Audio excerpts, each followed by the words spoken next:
Slaves prayed for freedom.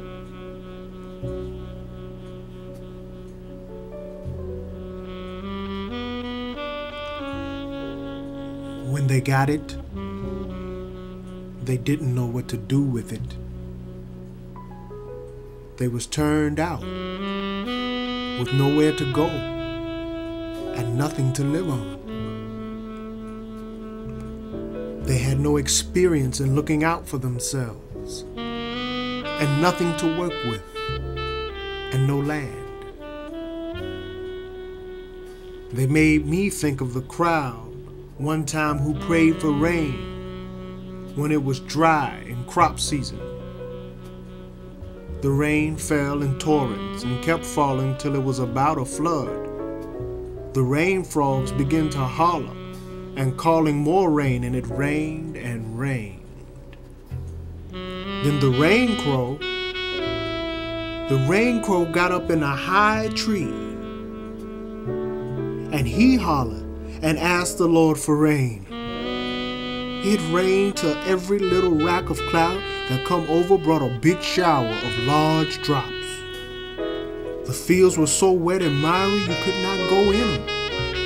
And water was standing in the fields, middle of every row, while the ditches in the fields looked like little rivers. They were so full of water. It began to thunder again in the southwest, right where we call the chub hole of the sky, where so much rain comes from and the clouds grow blacker and blacker back there. Then one of the men who had been praying for rain looked up and said, "I tell you, brothers, if it don't quit raining, everything going to be washed away."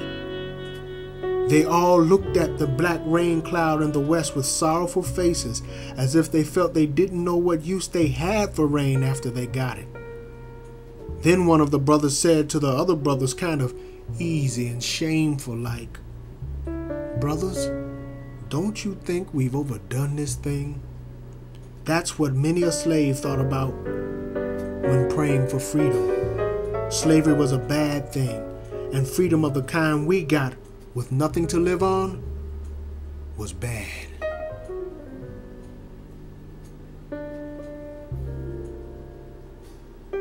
Like two snakes full of poison, one lying with his head pointed north, and the other with his head pointed south. The names were slavery and freedom.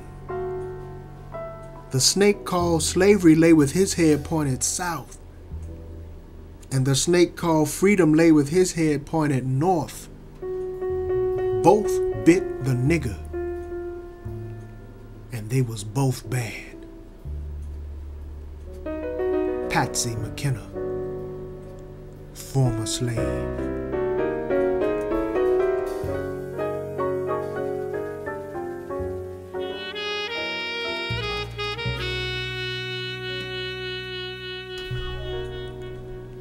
Freedom. One day they had been awakened by the sound of the overseer's trumpet. The next day they were not.